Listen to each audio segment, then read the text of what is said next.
All right, so we're talking about the Dust Bowl. This, of course, occurred in the 1930s. Um, and for 8 years, the Dust Bowl blew across the Southern Plains. Now, I will tell you certain things that you need to write in your notebook about the Dust Bowl. This is not the slide that you need to incorporate in your notes. So just sit back and listen for just a moment, and I'll tell you what's important and what you should put down in terms of notes. Okay? So for about 8 years, the Dust Bowl began, and of course it blew across the Southern Plains in the Great Plains, which is in the center of the United States. Oklahoma was hit hard, Kansas, Nebraska, all these land-bearing states there were hit hard. The simplest acts of just going out and breathing clean air was not possible. You know, a lot of people had to wear a mask because if they would breathe in, they would get a thing called dust pneumonia. And what that was, all that fine particles would end up in your moist lung and you would develop pneumonia from it. So several people lost their lives just by breathing. Children had to wear dust masks. And you can see here in the picture, there's no trees, there's no prairie grass, and you can see all this topsoil just piling up, okay? And any type of duster or any type of wind that would come up, it would just come up and blow up, and people would breathe that, and, you know, some of them would actually die from it. Okay, so this was a dire situation. In 1929, the stock market crashed. So Wall Street was hit very tough. The following year, the Dust Bowl began in the Great Plains. So, you know, you have this thing called a stock market crash that took place in urban America, and now we're having a natural disaster happen in rural America. Okay. John Steinbeck wrote a book called The Grapes of Wrath. And what that was to bring light to what was taking place in the Great Plains.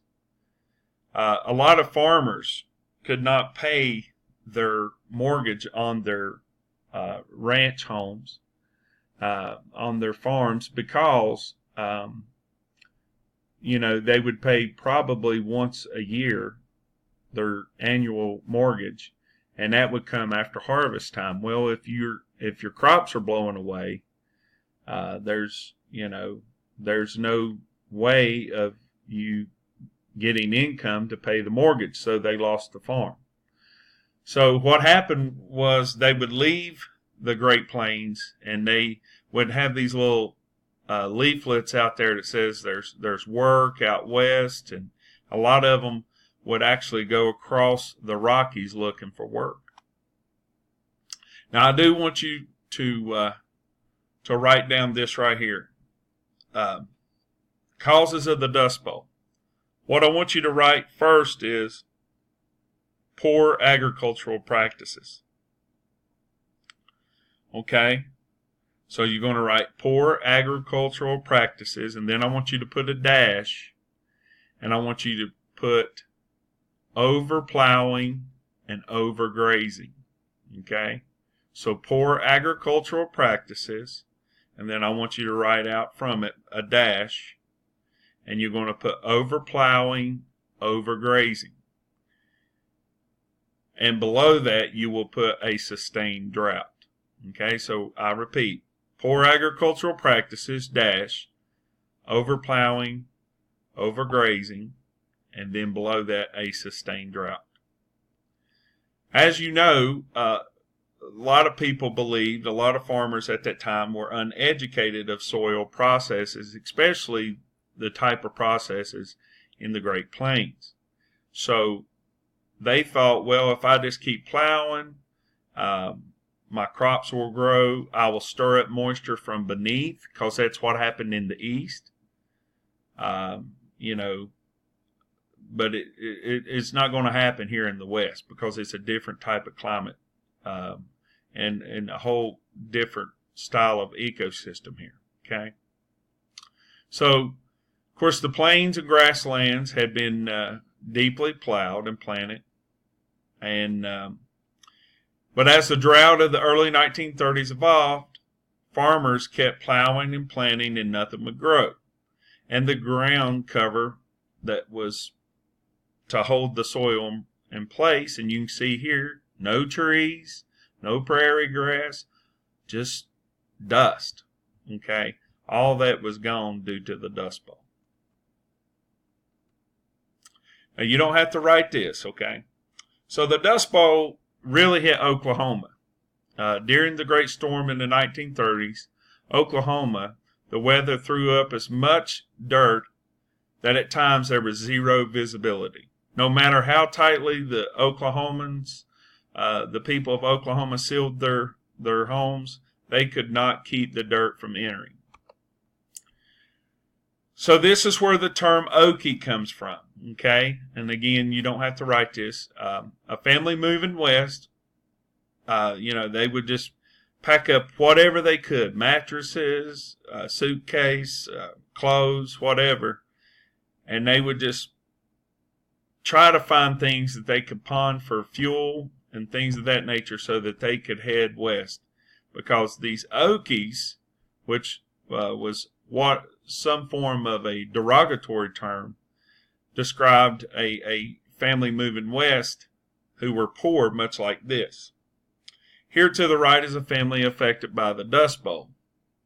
They are also called Okies, striving to get away from the Dust Bowl. Many families starved to death and also died of thirst. And they would get in these makeshift camps, and any camp that wasn't promoted by FDR or the government were dangerous for a lot of people. A lot of people were abused, and a lot of bad things came out of those camps. So this happened into America. These refugee camps was happening, in America.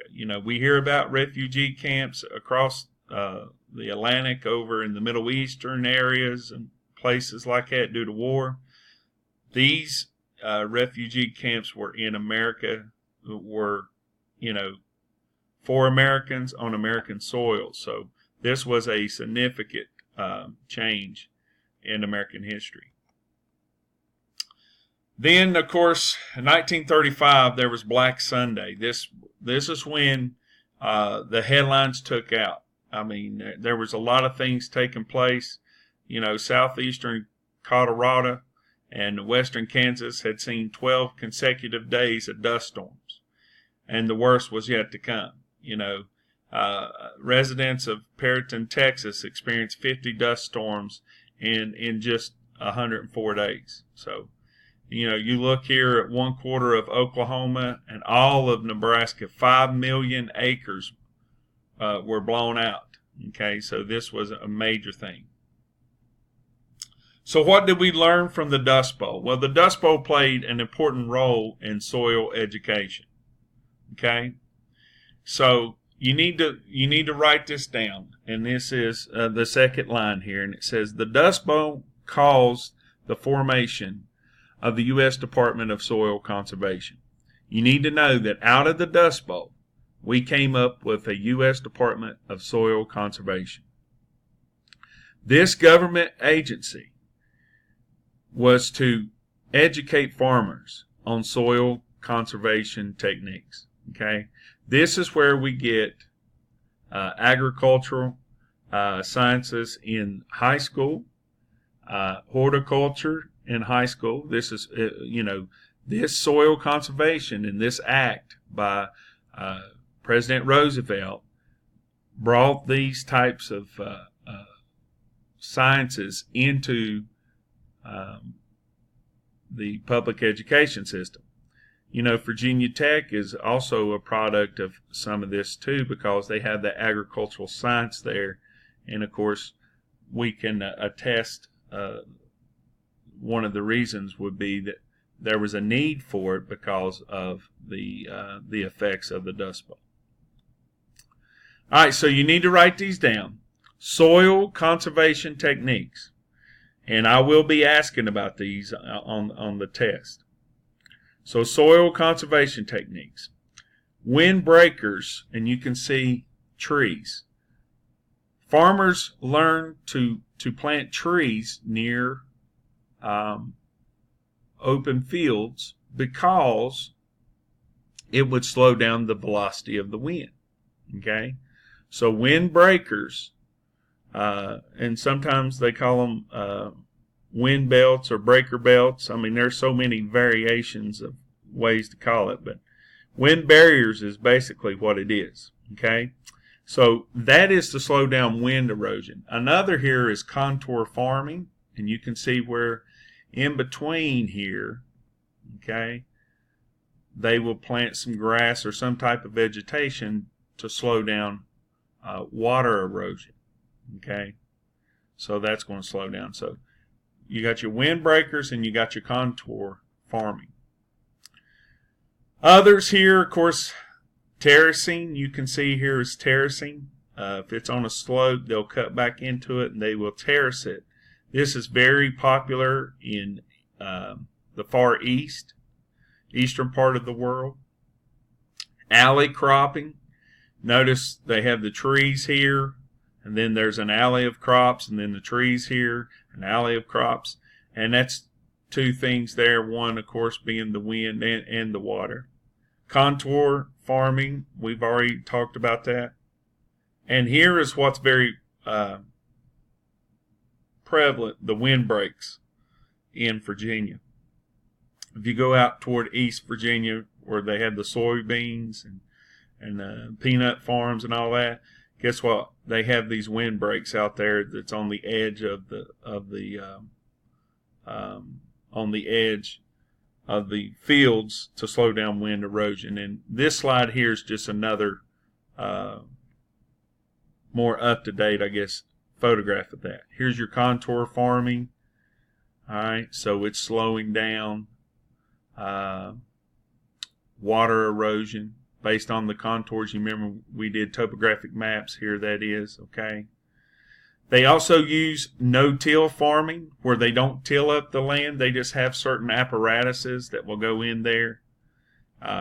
You know, it prevents erosion by providing cover.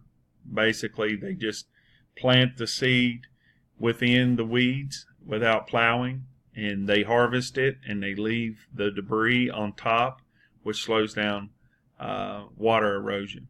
Of course, we've already talked about terracing here. And of course, soybeans are a cover crop, which, you know, this is part of your crop rotation and things of that nature. Okay?